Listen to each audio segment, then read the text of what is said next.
Magandang hapon sa inyong lahat. Ako nga pala si Dennis Palibeno. At ito po ay tinuturuan ko yung anak ko maging pipe fitter. Kasi boilermaker na ho siya dito sa Australia at meron na rin siyang certificate. Pero kung kumpara sa boilermaker at saka pipe fitter, mas magaan ang trabaho ng pipe fitter kaysa sa boilermaker. Kaya tinuturuan ko siya na maging pipe fitter. Ngayon bago nyo itaking tong elbow sa pipe, kailangan naka-align yung ibabaw at saka naka-align yung ilalim sa kadalawang tagiliran. Kailangan ilagay nyo yung spacer para hindi lumiit yung gap niya. Tapos lalagyan nyo siya ng bullet sa ibabaw, itataking nyo ang bullet kabilaan. Tapos yung haba naman ng bullet, dahil maliit lang yung tubo, mga 15 mili pwede na. Tapos pag ganyan, pag naputol, tak na lang uli kasi hindi naman perfecto talaga ang pagsisit up ng tubo. At inuulit ko, kailangan yung dalawang tagiliran ng tubo pantay siya, tsaka yung ibabaw at ilalim ng tubo kailangan pantay din siya bago itaking yung bullet. At huwag kalilimutan ilagay ang spacer para ma-maintain yung gap niya. Yung gap naman, kung sa stick, pwede na yung 2.5 o kaya 3.2. Pero pag TIG ang gagamitin sa root pass, kailangan maintain yung root gap niya na 4 mili.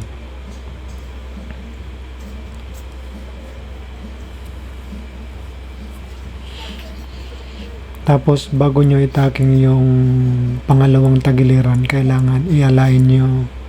Tingnan nyo kung naka-align yung tubo at saka elbow. Tapos huwag kalilimutan ilagay yung spacer. Tapos at huwag din kalilimutan na itaking na may bullet para malinis yung groove niya na paghihinangan. Kasi kung stricto yung inspector at may damage yung bevel, hindi niya ho yan na-approvean kasi yun ang kailangan malinis siya. Malinis ang groove lalo na gagamitin TIG welding, kailangan malinis na malinis.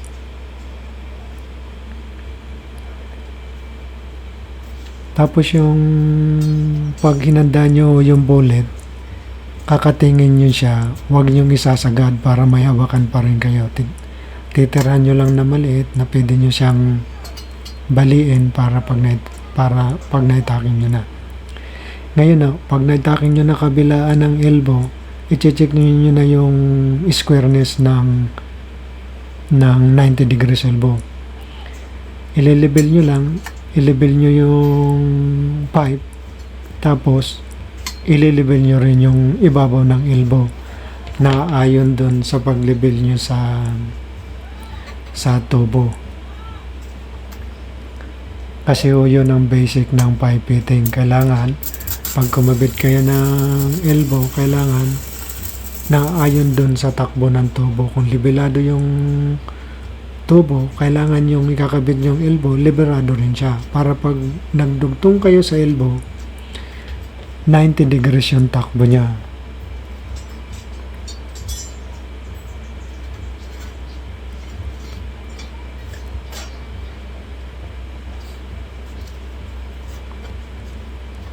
Tapos, pag magpipit up naman kayo ng plants, ganun din ang gagawin. Kailangan may spacer, tapos may bullet, at bago nyo itaking ang plants, kailangan yung butas niya naka-align doon sa tubo. Yun ang basic. Kailangan naka-align lagi yung tubo. Kasi pag may idinugtong na plants, pag naka-align siya, yung idudugtong mo naka-align din.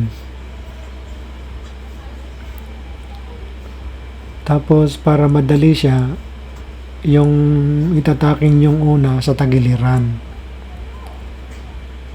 Tapos inuulit ko, ito yung butas, kailangan naka-align doon sa tubo.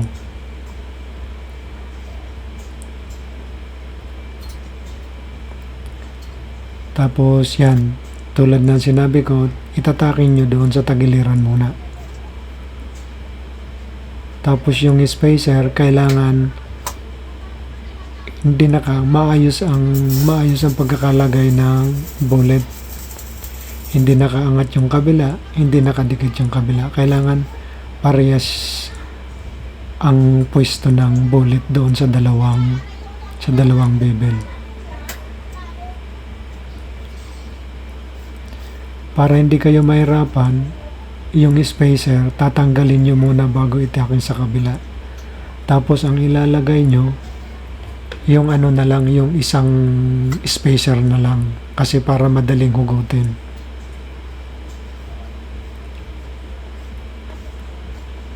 Tulad yan, tinatanggal niya para ilagay na lang yung isang side ng spacer para madali siyang hugutin. Tapos pag nilagay nyo na ng ganyan, ilalagay nyo yung bullet, sisilipin nyo kung naka-align yung butas, naka-align pa rin yung butas, saka nyo tatakingan uli yung kabilaan.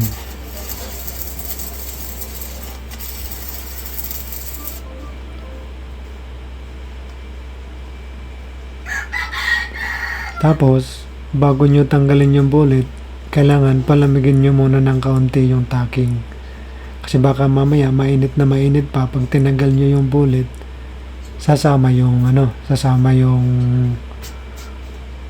tinanggal nyo yung mahabang bullet, papasama yung pinaka-bullet niya. Tapos uulit ang tacking. Kaya tulad ng sinabi ko, madali siyang tanggalin pag isang kabila ng spacer lang ang ilalagay.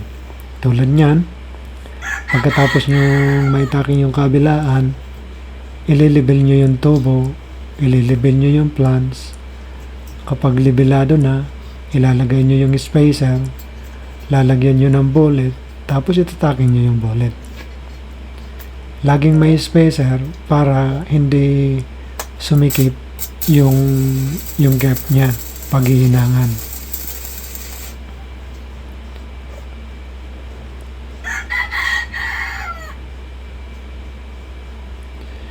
Tapos naman, kasi ang tubo, 4 na side, kailangan i-tacking. Pero kung hindi naman stricto masyado yung inspector, kailangan 3 lang. Kasi yung dun sa kabila ng, kunyari pagtatakingan pa, pwede na mag-umpisa ang welder na maghinang doon sa pang-4 na paglalagyan ng bullet.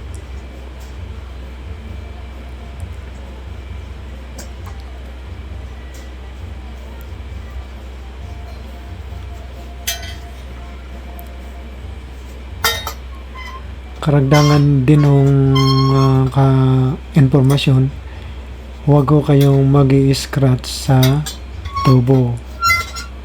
Kasi pag LNG ang project, masyadong stricto, hindi yung spatter kailangan wala sa tubo. Itulad niyan, mayroon na kayong plants at saka elbow sa dulo, kailangan ililibel nyo siya bago maglagay ng panibagong fitting sa kabila. Lalagyan nyo ng kalang para malibel yung plants. Pag nalagay nyo na yung plants at libelado yung lagyan nyo na ng kalang sa tubo at libelado na yung plants, pwede na kayong magdugtong sa kabila.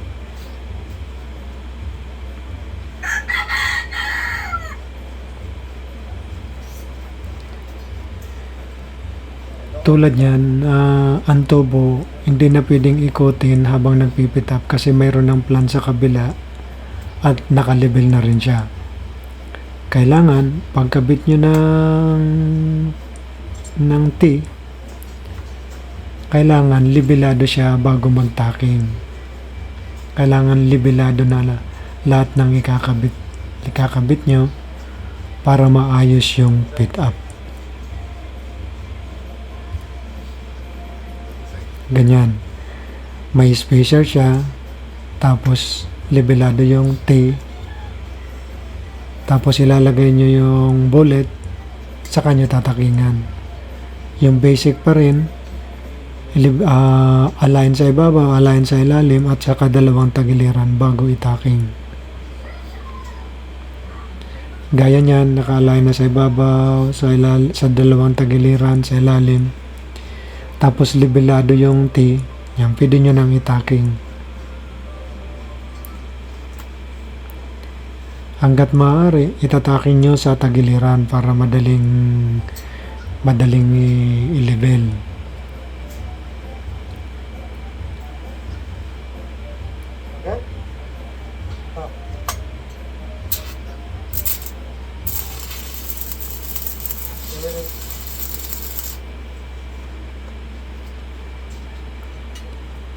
Kapag naitaking ng side, uulitin yung i-check ang level ng T. Kasi yun ang pinaka-basic. Nililabel niyo yung T. Tulad ng ginagawa niya, nililabel niya uli yung T para maayos ang pick up. Tapos maghahanda uli kayo ng bullet at i-check nyo yung tagiliran ng T at saka tagiliran ng pipe kung align silang dalawa. Kailangan align siya, tapos kailangan din na tama yung gap niya. Para ma-maintain nyo yung gap, kailangan yung spacer lagi. Spacer bago mag-tack, check ang level sa plans. Tapos pag nilagay nyo yung spacer, ilalagay nyo yung bullet para maitaking.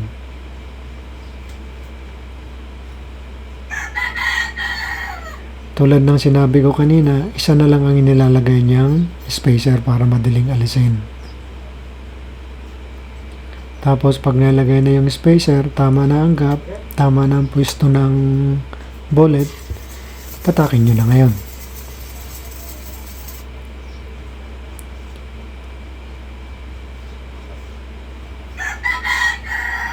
Tapos check kung align sa ilalim, align sa ibabaw, align sa dalawang tagiliran. At kung hindi naman, kung hindi papasa sa tolerance niya, uulitin na lang. Tatanggalin yung tacking at saka uulitin yung tack.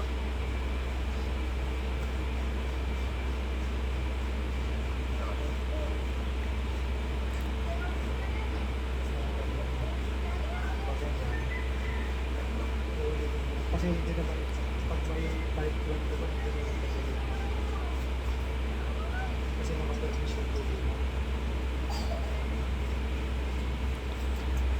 bago kayo magdugtong uli ng fittings, kailangan i-check nyo kung talagang maayos na yung fit up nyo. Tulad yan, sa ibabaw na, kailangan i-level nyo yung pipe, i-level nyo yung T, tapos lagay uli ang spacer, tapos lagay ang bullet, tapos tacking kabilaan. At kung hindi siya align, pwede nyong paluin, o kung kaunti lamang at hindi matibay, masyado ang pagkakataking, pwedeng kamay-kamay na lang.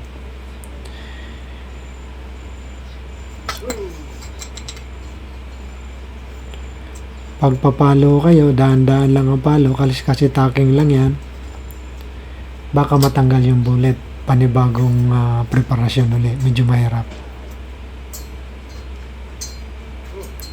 Tapos pag libelado na yung T at libelado pa rin yung tubo, at liberado pa rin yung plan sa dulo, pwede nyo nang itaking yung pangatlong bullet.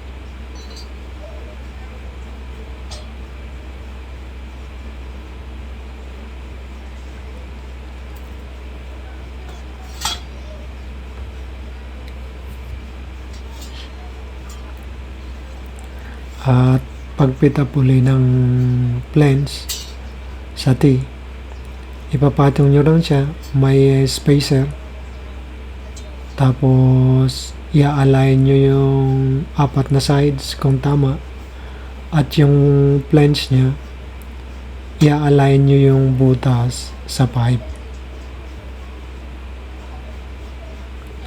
Pag naka-align na yung butas ng pipe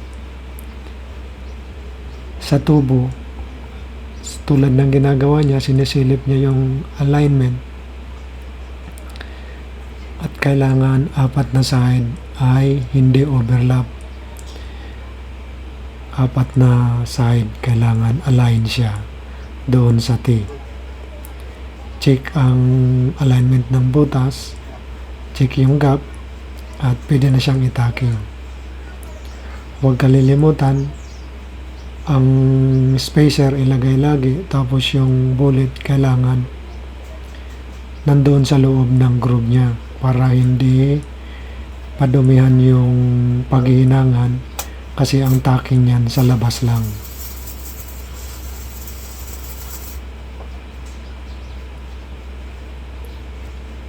Tulad niyan, na-tacking na yung isang side, tatanggalin uli yung spacer niya at ilalagay lang yung kabila. I-check mo yung ulit yung alignment kung hindi gumalaw, tapos pwede na uling i-tacking yung kabilang side.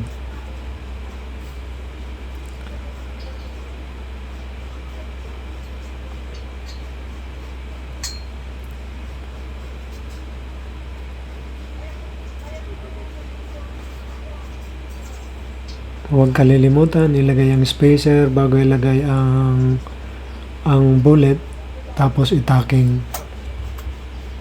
pagkatapos ng may check yung alignment ng butas ng plants doon sa tubo.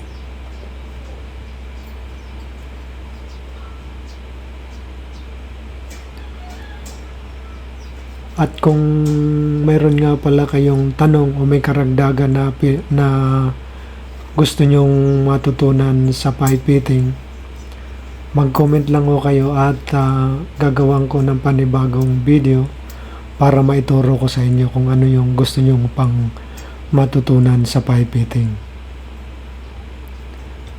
Kasi kahit sa ibang bansa, hindi sa Australia, pag natuto kayo ng pipe fitting, pwede kayo magtrabaho o kaya sa Middle East, sa Europe, kahit saan, kasi ang pipe fitting naman laging gamit sa mga construction. Tulad ng sinabi ko, check yung kabila ng sides kung align, check yung gap, lagay yung dulo ng spacer at ilagay yung bullet, tacking ulit. Ganun lang ho sa pipe fitting, ulit-ulit lang. Kailangan lang alam nyo kung ano yung tamang gap at saka tamang alignment ng tubo. Ganun lang ho kadali mag-fit up ng tubo, lalo't maliliit lang gaya ng ginagawa namin, ay 2 inches pipe lang, madali siyang i-fit up. At madali rin i-grind o prepare yung bevel niya.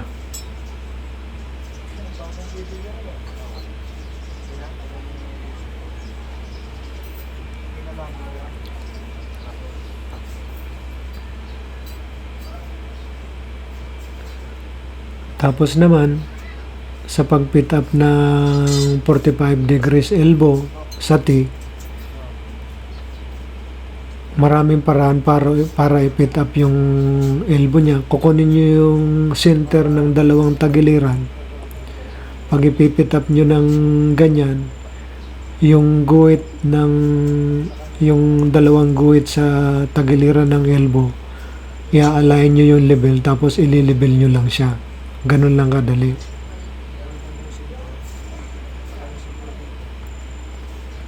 At kung nakahiga naman yung elbow, ile-level nyo lang yung face ng elbow. Tapos, ile-level yung face ng 45 degrees, lalagyan ng gap uli. I-align yung dalawang tagiliran, ibabaw at saka ilalim. Tapos ilalagay yung spacer. Habang nililibel nyo yung elbow, ilalagay nyo na yung bullet. Tapos tacking uli.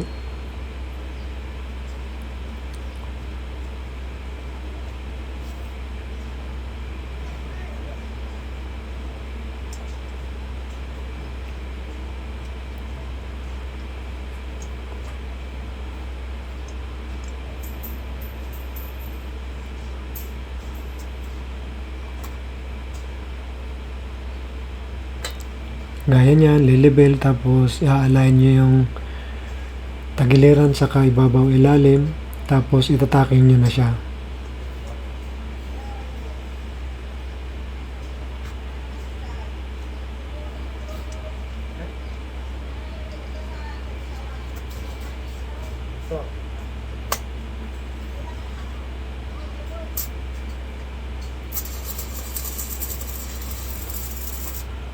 Ganyan, no? Na-itaking nyo na. Bago nyo itaking yung pangalawa, i-check nyo yung level kung maayos pa rin yung level ng elbow. At pag maayos yung level ng elbow, ililibel nyo yung pangalawang tagiliran. Tapos bago nyo ilibel yung vertical, tagiliran muna kasi ang tacking natin sa dalawang tagiliran pa lang. Pag natapos yung dalawang tagiliran tacking, itataking nyo na yung vertical na paganyan. I-check nyo yung 45 degrees nya kasi yung level naman mayroon naman siyang 45 degrees, kaya pwede nyong gamitin yan pang check nung tamang degrees nya.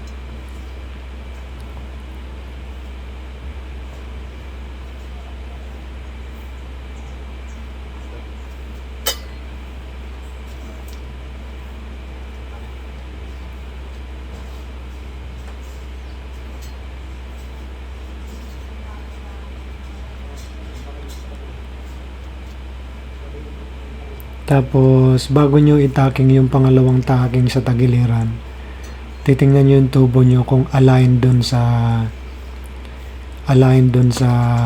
ano niya, sa T. Kasi pag sinilip nyo yan sa dulo, makikita nyo kung bali siya o hindi. Pag bali, ipapaling nyo lang dun sa kabila kung saan kinakailangan patungo yung bali niya.